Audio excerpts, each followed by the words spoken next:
The first story goes that the Elisar was lost to Middle-earth because it was with Arendelle in his travels.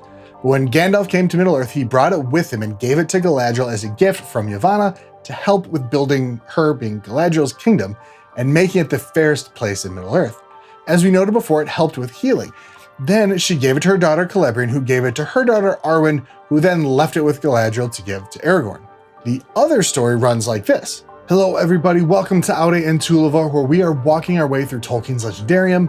Today we're finishing up Chapter 8 of Book 2, Farewell to Lorien. Don't forget to like and subscribe to the channel. We have a couple of my favorite cover versions at different prices linked below, and channel memberships of course are open if you'd like to support the channel that way. Alright, let's dive in. The company, sans Gandalf, finishes up their feast with Galadriel and Celeborn gives them some kind of general directions. He lets them know the lay of the land, where they're going. This is the type of paragraph that actually some people like to kind of complain about. As you go down the water, he said, you will find that the trees will fail and you will come to a barren country. There the river flows in stony vales amid high moors, until at last, after many leagues, it comes to the tall island of the Tindra that we call Tol Brandir. There it casts its arms about the steep shores of the isle and falls then with a great noise and smoke over the cataracts of Rauras down into the Nindalf, the Wetwang as it is called in your tongue. That is a wide region of sluggish fen where the stream becomes tortuous and much divided. There the Entwash flows in by many miles from the forest of Fangorn in the west. About that stream on this side of the great river lies Rohan. On the further side are the bleak hills of the Emynmuil. The wind blows from the east there, for they look out over the dead marshes and the no-man lands to Cirith Gorgor and the black gates of Mordor. He's not done, but I wanted to pause there for a second. I know no one watching this video will complain about such a great description, but there are definitely some who would. And I'll admit, when I was younger, this was the type of section I would just kind of speed through, trying to get to the more interesting parts. But the more I've read, just kind of in general, the more I appreciate these types of, I guess you could call it info dumps. Maybe it's just me, but I basically have a movie kind of playing in my head while I read. I'm not a huge fan of stopping in the middle of reading to check on the map, but more likely, maybe wait until the end of my reading session to check out the map. So without taking me out of the moment, I'm given like this mental image of where they're going and what sort of environment to put the company in as they travel through the next chapter. It sets me up for the future. You may agree or disagree, and that's cool. I love everything about this stuff. But what is some direction without a little bit of warning from Celeborn? Boromir, and any that go with him seeking Minas Tirith, will do well to leave the great river above Rauras and cross the Entwash before it finds the marshes. Yet they should not go too far up that stream nor risk becoming entangled in the forest of Fangorn. That is a strange land and is now little known, but Boromir and Aragorn doubtless do not need this warning. Now this is kind of an interesting section for me. Why is Celeborn warning them against Fangorn? I would think that Galadriel at the very least would know of what's in the forest and who Fangorn is, considering her education in Valinor. Maybe she would share that information with Celeborn? It's not crazy to think they never met Treebeard, but did they not realize Fangorn Forest is probably the best place for Ents, like, to live, since there clearly aren't any in Lorien? I don't really know. It's something I just kind of noticed as I was going through this time. I understand maybe they haven't traveled much in these troubled times, but it seems kind of like a big oversight. I don't know, oh well. Though Celeborn warns the company about Fangorn, Boromir has something to say about it. Surprise, surprise. Indeed, we have heard of Fangorn and Minas Tirith, said Boromir. But what I have heard seems to me for the most part old wives' tales, such as we tell to our children. All that lies north of Rohan is now to us so far away that fancy can wander freely there. Of old, Fangorn lay upon the borders of our realm, but it is now many lives of men since any of us visited it, to prove or disprove the legends that have come down from distant years. This is another example of Boromir being kind of a bit parochial. It's a very closed-minded way of looking at things. I can understand living your life thinking something is a wise tale, but when someone much wiser than you lets you know that tales are real, maybe you should listen. I mean, I didn't quite listen, but you know, Boromir's supposed to be 41 here, so you'd think he would take some needed advice. But the problem is also twofold. One, he's so concerned with Gondor he doesn't see past its borders. The forest is no longer on the border of Gondor, so it doesn't take up much of his thought. And that's not really necessarily a bad thing. He's the Captain General, so he has other things on his mind. Number two, I don't think Boromir thinks Celeborn is particularly wise. Remember the night they arrived, he was the one who spoke of his distrust of Galadriel. And last night he was the one muttering under his breath, how throwing away the ring, throwing away lives, was folly. So even if we did just think it was same old Boromir only thinking about Gondor and not worried with the things outside of his immediate attention, there's more hiding underneath. His trial is really starting now, and we'll see more of it in the next chapter. We're almost to the gift giving, but first, the cup of farewell. Now it is time to drink the cup of farewell, she said. Drink, Lord of the Galadhrim, and let not your heart be sad, though night must follow noon, and already our evening draweth nigh. Then she brought the cup to each of the company and bade them drink and farewell. But when they had drunk, she commanded them to sit again on the grass, and chairs were set for her and for Celeborn. Her maidens stood silent about her, and a while she looked upon her guests. At last she spoke again. Now, this part was always kind of confusing to me, like the first few years, times, whatever I read the book, until I read Beowulf. And then it was still a little confusing because I didn't understand. What I mean is I still don't fully get it, but I get it better. This is a tradition seen in Beowulf, which we should know was something Tolkien knew a fair bit about. Enough, anyway, to make his own translation. Forgive the mispronunciations. Wealhtheow, Hrothgar's queen, went forth, mindful of court usage. Gold adorned, she greeted the men in hall, and then the noble woman gave the cup first to Hrothgar. He, the victorious king, partook in gladness of the feast and hall cup. Then the lady of the Helmings went round every part of the hall, to old and young, preferred the costly goblet. So we have a nod to Beowulf and the ancient tradition of the cup of partings, or the stirrup cup. The stirrup cup was the final act of hospitality given to parting guests. Once they were in the saddle, they were given the cup for a last drink, thought to fortify them for their travels. Knowing this doesn't really change how I read the whole book. It helps me understand this little part a little bit better, and I do see things like this more. It's a nice nod to the tradition, old tradition that's 1,300 years old or so. Plus, we'll see it when Aragorn leaves to go through the paths of the dead. Now, Aragorn here is first to get his parting gifts, and lucky him, he gets two. Here's the gift of Celeborn and Galadriel to the leader of your company, she said to Aragorn, and she gave him a sheath that had been made to fit his sword. It was overlaid with a tracery of flowers and leaves wrought of silver and gold, and on it were set in elven runes formed of many gems, the name Anduril, and the lineage of the sword. The blade that is drawn from this sheath shall not be stained or broken even in defeat, she said. But is there aught else that you desire of me at our parting? For darkness will flow between us, and it may be that we shall not meet again unless it be far hence upon a road that has no returning. Okay, so cool sheath for Anduril. Nice, right?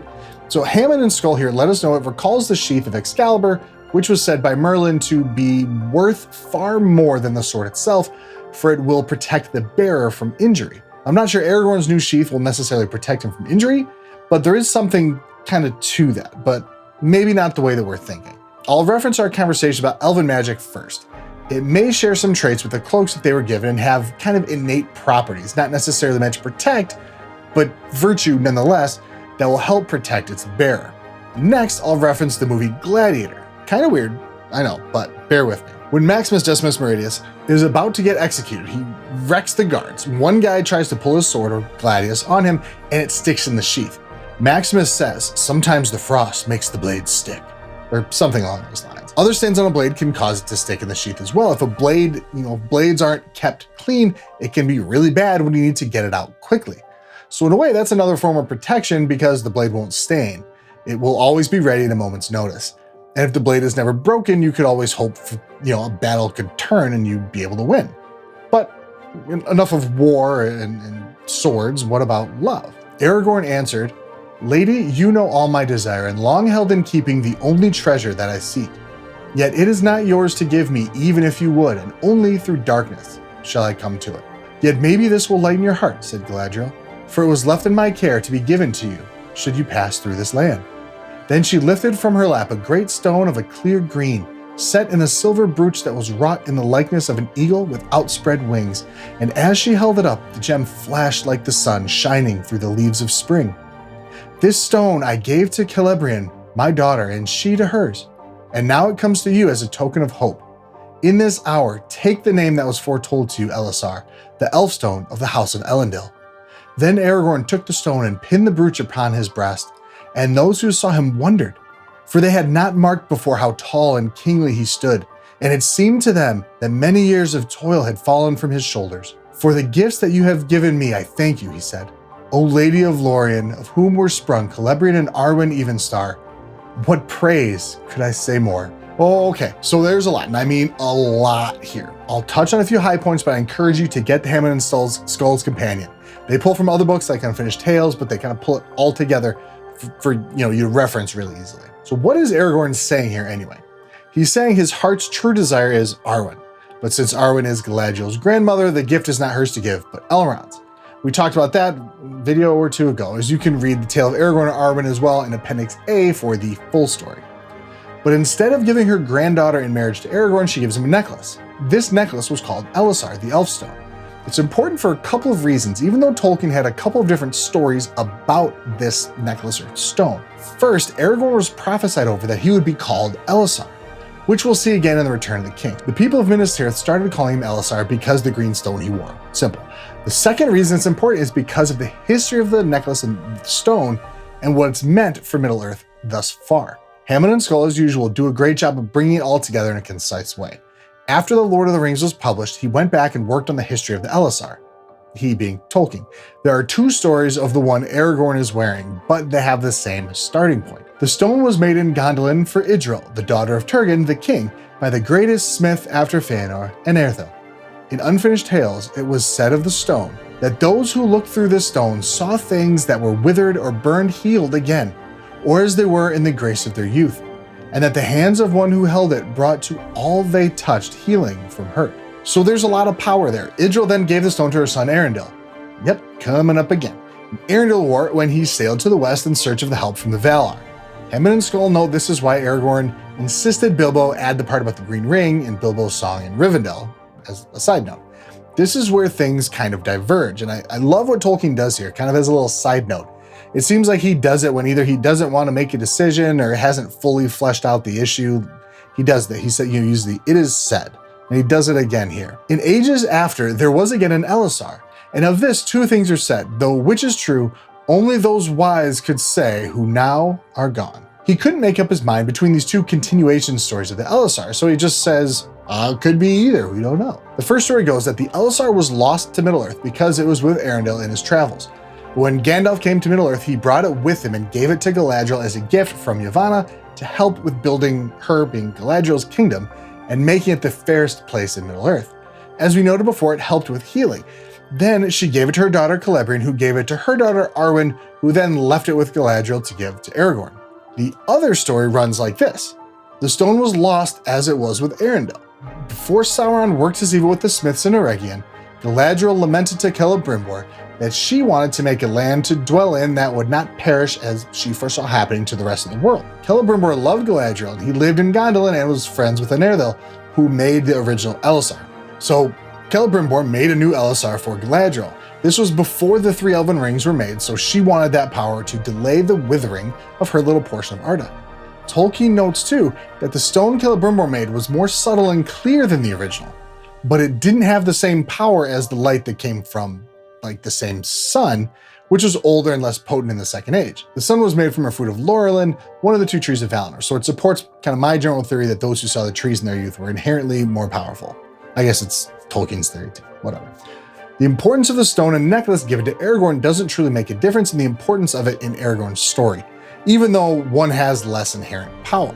Even the newly made necklace still has its roots as Idril's necklace and was made with the same end in mind, to heal hurts. And it brings about the fulfillment of prophecy for Aragorn as well, and maybe even helped him in the healing of those in the Houses of Healing in Minas Tirith.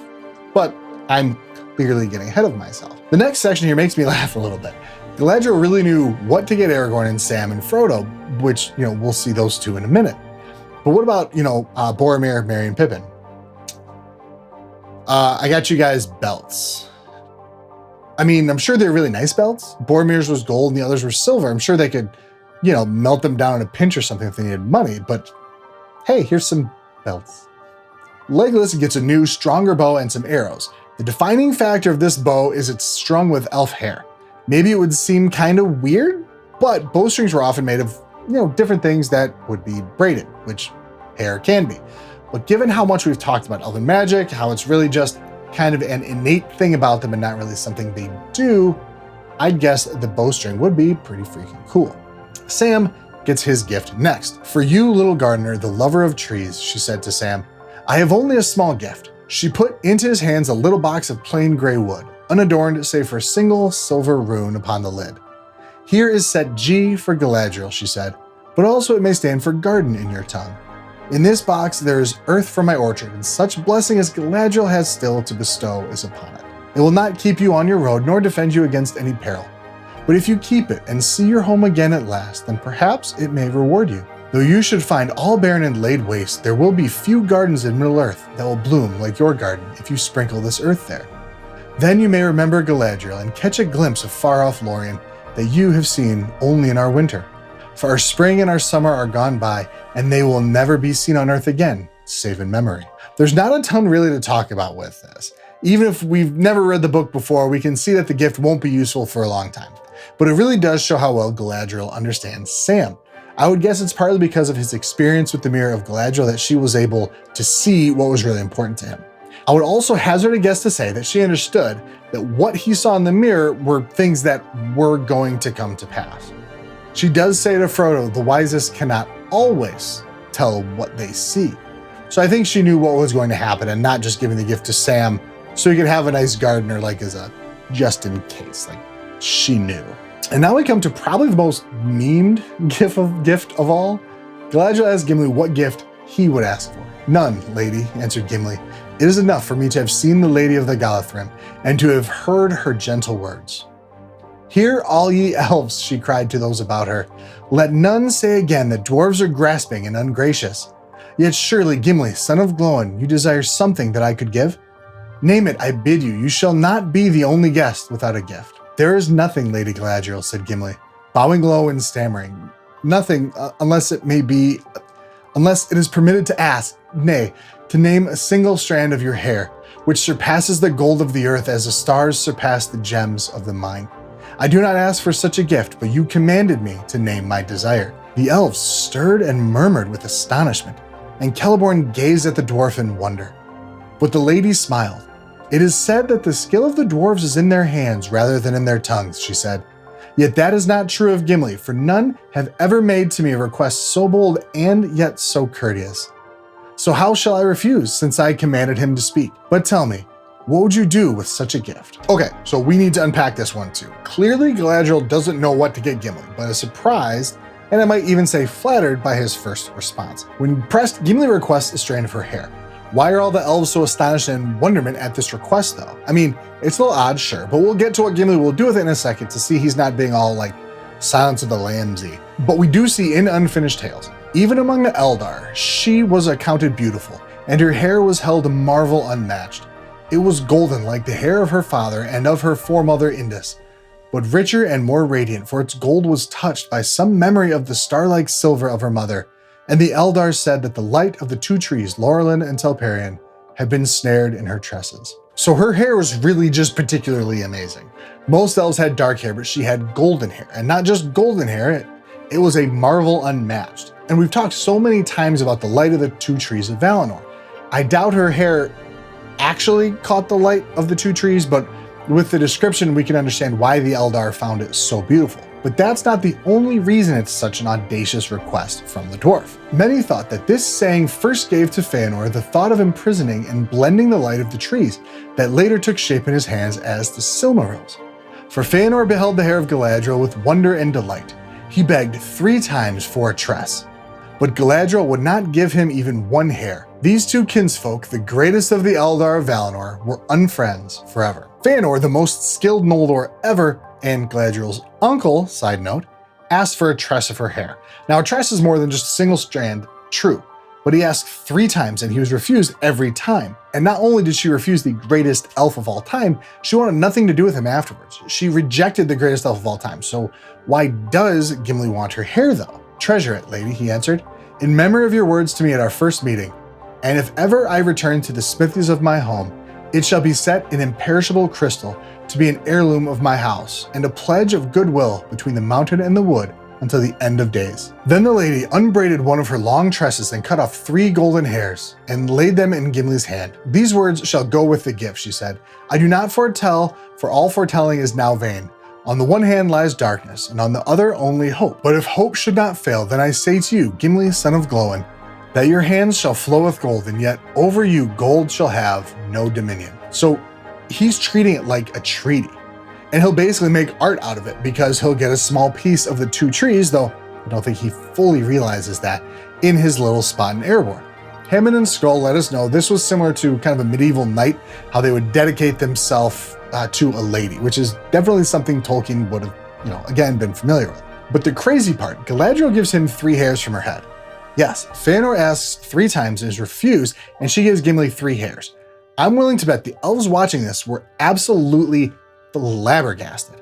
At least the Noldor and probably Celeborn, who Galadriel probably told about the whole experience with the creepy uncle. Doubtless, Gimli doesn't fully understand what he's asking, and I would bet Legolas maybe told him about it later. I do wonder though, much of what Tolkien wrote about Galadriel came during/after writing Lord of the Rings. She was kind of shoehorned into the Legendarium. So is this really a reference to Fëanor asking for her hair, or is Fëanor asking for her hair a reference to her giving Gimli hair? When I can finally start getting through the Associated History of Middle-earth volumes, I'll make a point to check, see if there are any dates to see how it came about. Maybe he just changed the original story from Fëanor asking someone else to Galadriel once he discovered what happened here in Lorien. I don't know, but still a beautiful piece of story. What's interesting moving forward here is we get a full page for Gimli's gift and another for Aragorn's gift. Frodo basically just gets a paragraph and like a half. And for you, ring bearer, she said, turning to Frodo, I come to you last who are not last in my thoughts. For you, I have prepared this. She held up a small crystal phial. It glittered as she moved it, and rays of white light sprang from her hand. In this phial, she said, is caught the light of Arundel's star, set amid the waters of my fountain. It will shine still brighter when night is about you. May it be a light to you in dark places when all other lights go out. Remember Galadriel and her mirror. Frodo took the phial, and for a moment, as it shone between them, he saw her again, standing like a queen, great and beautiful, but no longer terrible.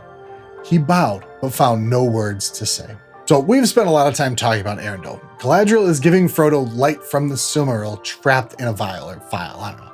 One of the jewels that were instrumental in fomenting the first kinslaying, started a war that lasted almost 600 years with the countless dead, led Arundel through the mists of Tuaman, saved Middle-earth. Frodo has that light now around his neck. Now it's time for the company to depart Lorien. As they float down the river, we get this beautifully amazing picture. For so it seemed to them, Lorien was slipping backward, like a bright ship masted with enchanted trees, sailing on to forgotten shores, while they sat helpless upon the margin of the gray and leafless world. This section is super interesting. Tolkien writes like the company isn't moving away from Lorien, but Lorien is moving backwards from them. But like, what does that mean? Well, the way I see it, it's almost like a kind of a premonition. Lorien as it was while the company was there isn't what it would be at that moment without the help of Galadriel and the power of her ring Nenya. They're seeing it essentially go back to where it should be in time. They're essentially seeing the power of Galadriel's ring fade right in front of them. Lorien was put into kind of stasis with that and no longer. Now, I'm not going to read the Elvish poem here because I am crap at it, but I'll give you 2 lines and encourage you to read the rest yourself or listen to the audiobook. I ladie lanta lasi surinen, geni tome ve ramar aldaran. Now, as far as I can tell, Tolkien wrote this as trochaic verse, I think, stress on the first syllable of each kind of metrical foot. It doesn't quite translate into rhythmically into English, but it really does show how fully fleshed out the language was. He didn't just, have some words so he could have Gandalf say a spell or something. Really everything is there. Now, as we close out the chapter, I want to point out that Gimli wept openly. He didn't even cry when he had to leave Kelazara. That was clearly an extremely important time in his life that changed him forever. And he tells Legolas as much. I encourage you to take a minute and go through their conversation again. Read it out loud. It doesn't change the meaning, but you hear things differently, and it may prompt kind of a new discovery for you.